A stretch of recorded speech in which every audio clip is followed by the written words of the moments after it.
Hello everybody, my name is Craig Bennett, and today I'm going to get into another Star System video, and this is going to get into the refiner. It's a updated thing. I think it's like 2 updates back where they actually got into a new way to deal with mining and some stuff. Now, first things first is the reason why I'm starting here in the ship is we're not going to really cover the mining process of it. I'm assuming that you already know it. But the biggest thing is the area over here. You need to note the actual amounts that you actually have that you already mine, and this will tell you quite a bit on where to go. See, each station that actually has a refinery, and there's only a handful right now, they specialize in giving ores, and you can get more or less depending on the actual station, so you do need to note this. I'll leave links down below to this, and that way you can actually see it.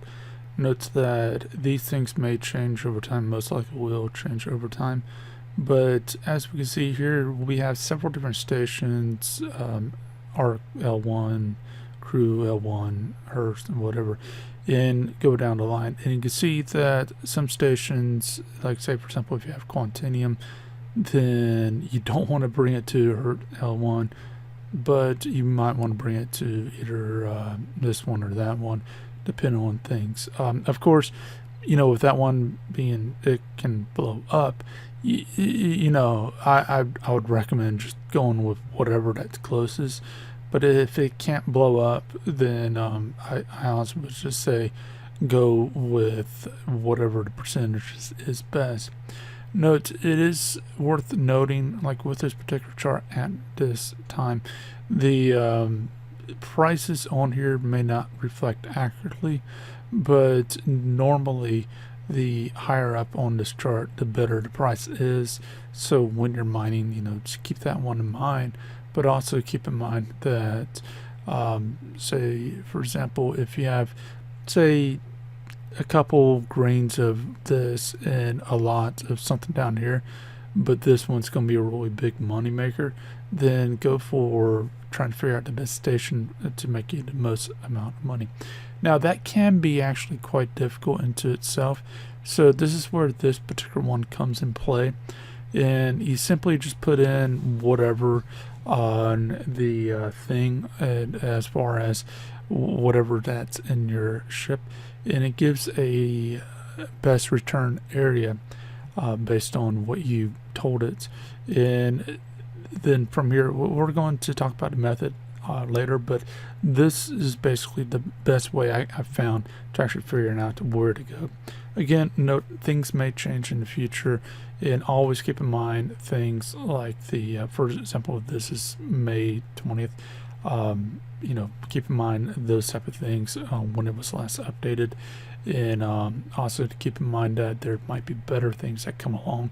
All this is user made, not actual made from Star System itself, so there could be better things that come along, more updated, and so on. Now, as we go through this long ride, and by the way, you get a refinery, just find the elevators, and I'm assuming that you already know where it is. But big thing I want to mention before we jump into this is that you need to note that when you start a job, it's in a persistent thing. So this means that there's a 30k, or you know, you leave or whatever, like turn off the game, whatever, it will still keep going in the background. So you don't, like some of these jobs, it can take up to a day, it could take up more, it could take up less, depending on how you have things set up. But basically, you don't really need to sit around and wait for it. You don't have to worry about some disconnect. It's all persistent, so just note that that's safe. It should be noted that a certain portion of this you still have to worry about it depending on when you're watching this. Now, from the refinery area, when you go into it, they're all the same at the time. You just follow this path.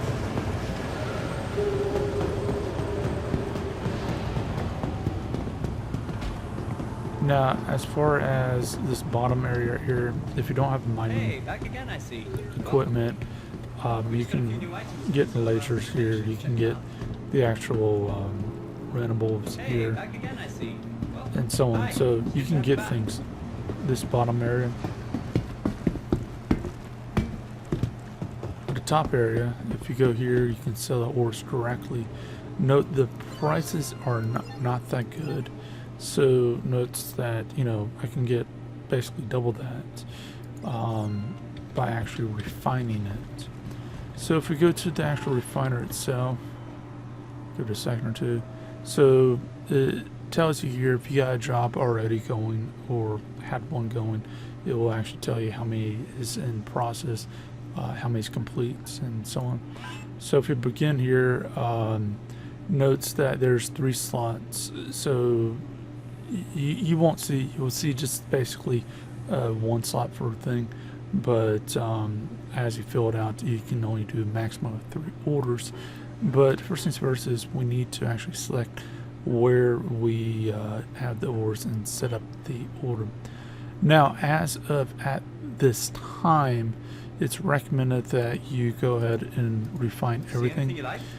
Anything you don't refine, it will automatically be, you know, discarded, so you cannot recover it. So say for example, if I wanted to refine everything besides this one, I automatically lose it. There's no reason for me to not refine it. I imagine this will change in the future, otherwise why did they got take a look around. We this function? Now, as far as what we need to do next is we need to select the actual method. So I highly recommend just going through, get a quote, you know, go back and forth type of situation. And for example, if you go here, you know, you got an hour, but cost is 778. And if we go up, as you see here, 31 minutes, but the cost is significantly more. Now, the cost does actually change depending on the current capacity, and also it does change on certain other things. There is a rumor that the amount of inert materials you have can change the price on stuff, so note that there's no confirmation on it one way or another, but a lot of people are thinking that actually does play a role. Now, I highly suggest that you go through this, because basically what you have here is you got quality, fast, and cheap, the price. So each one of these, they're going to give you a little bit different. So what you're looking for is the yield value. So for example, if I go for this, and by the way, if you use this method, you automatically lose about 30% of your materials that you would be getting. So I wouldn't recommend it, and just sell the ore, because honestly you're better off doing that if you're using this particular method. But you see here that it is a low yield, whereas if we go to one of these others, we can actually see that the yield jumps up. And sorry about that. Let me log back in. So let's go ahead and select everything again. And let's try this, and we can see that this is going to take a day and something, but the actual amount is significantly more. So 147,400. So basically I lose about 400 units of that. So that's fairly important to note. And with here, if we take a look at the calculator again and put in the proper numbers, since that does actually give you the proper numbers, well, what we can see here is that the you have, each one has a fee, as you know, and you got amount of yield, the speed, or price. So basically, the more price that you want to put into it, the you can get higher quality, or you can get and you can get speed. You want it to be slow and cheap. You're basically going to have to pick 2 things, and just not worry about the other. So for example, with me, if I'm not really worried about time wise, like, you know, I'm just going to, you know, something's going on tomorrow, can we back the next day or whatever it may be, then this one's fine because it's cheap. It's, you know, 778.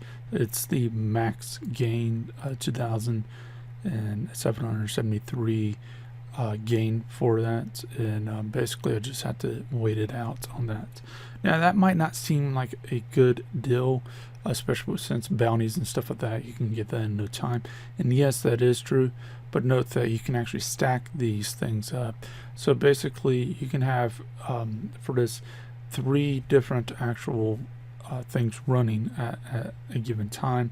And again, like I'm saying, if you go out mining, you know, refine, go out mining some more, refine, and go out mining again and refine, you can actually stack them all up, and that way you can actually have a decent pay. And depending on how quick you get, let's just say that we went for the max pay on this, you're looking at about 83,000, so almost 100,000 in it. And depending on how you actually go about things, is you can actually make a lot more than this. So that's something to note into itself. So if we go ahead and take a look at here again,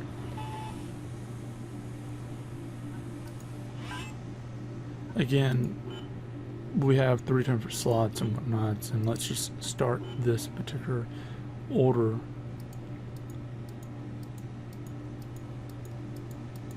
With the fast and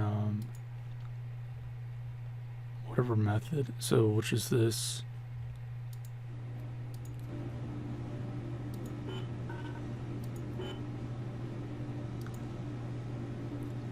Yeah, pretty simple. Confirm it, and you know, it'll automatically start working it right there. Note this seems like a lot, but if you actually look real close into it, it's CU, and this is basically times whatever number by 100, and that's 1 SCU. So for example, we're looking at 2 point something SCU. That was just a test run that I did yesterday. So Anything you like? now let's say that you're done and your work order's done, because whenever it does get done, you will be notified up in this area, or we can just come back and take a look. Note that you will have to go back to the actual refinery that you have this stuff at to check it. But if we go ahead and take a look, we can see this is done. So what do we do now? What we can do is we need to have a cargo ship available. So whether it's at the station or, you know, in the void, so you can call it at the station, basically pick it, and what we need to do is just simply tell it to transfer the goods to that cargo ship. Note that if you're trying to fill up the cargo ship, it can actually take a large amount of time. So note that if you have a large cargo ship like the C2 or Hull series, which is not out yet, but imagine this will be famous when it comes out, or one of the others, then you need to note that. But at this time, if you're okay with just keeping the cargo ship there, then great. If not, then you might want to go for a smaller cargo ship. If you do not have a cargo ship, the area downstairs actually has a place where you can rent a cargo ship pretty cheap for either a day or a week, and just do like 20 minutes of bounty hunting, and you're going to be able to afford it. As far as the actual rentable, do, you know, a couple days of bounty hunting, you're probably going to be able to actually go ahead and buy the cargo ship, a cheap one. So we're going to transfer it here, mostly for theatrics and because it goes into a hangar and whatnot. But let's go ahead and let's collect that. So I see, you know, simple as that, and this will keep going in the background, persistent and whatnot. Whether the server dies or it's good, whatever, we're good from there. Oh, and as we go to the cargo ship, I want to mention something. Notes this. I forgot to mention that as you get the actual numbers, if things change down here, always note this, because if that changes, you need to go ahead and try to go there if possible.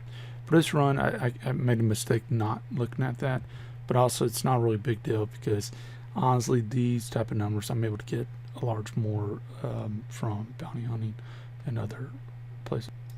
But also something to note is until they fix the persistent stuff when it comes to transport and cargo, where a 30K really does matter, then it might be something to note on just keeping everything in one location if you can, or minimizing the trips as much as possible. Because keep in mind, you gotta have your cargo ship. So as far as this goes, did I just close it? No. So as far as this goes, let's take a look at the stuff on C2. Now I'm not going to take the stuff out just yet. It's actually a lot more than I thought it was. I'm not going to take the stuff out just yet. But the biggest thing that I just want to note, that it does go into your ship, and because your ship is in the actual station, it should be fine. So that, just note that.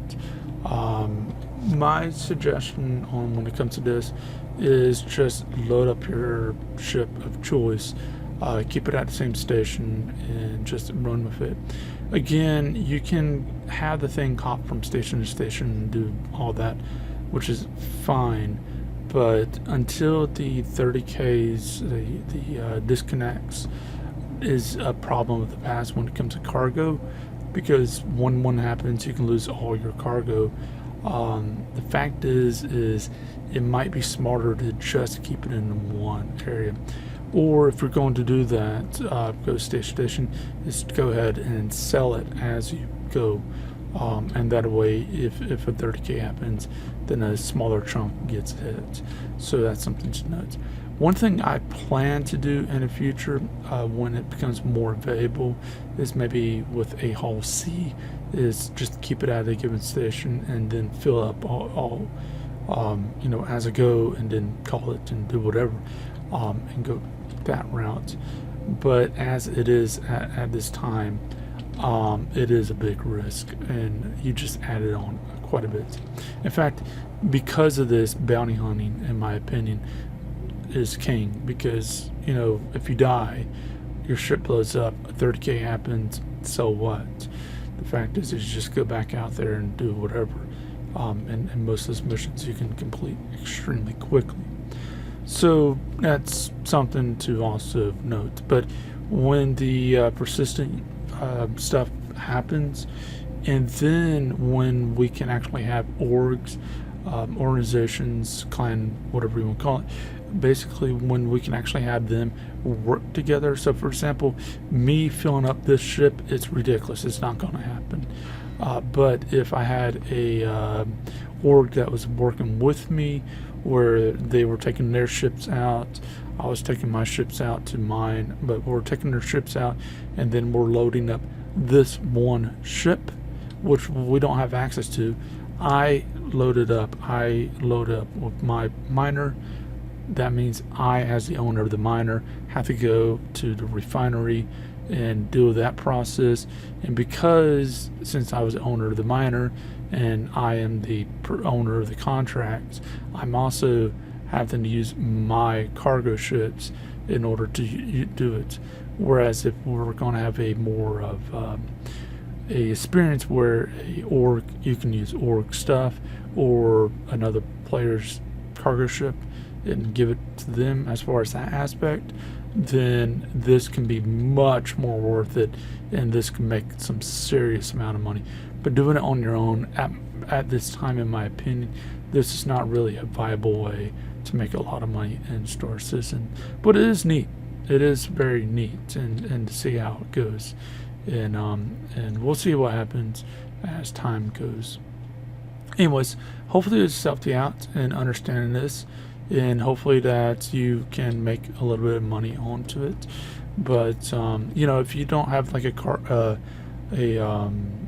fighter ship, or you don't really like fighting, then you know this is a good method to making a little bit of money. But anyways, as far as that goes, if this has helped you out, then feel free to leave a like, subscribe, share, and I'll see you next video. Hope you have a great day.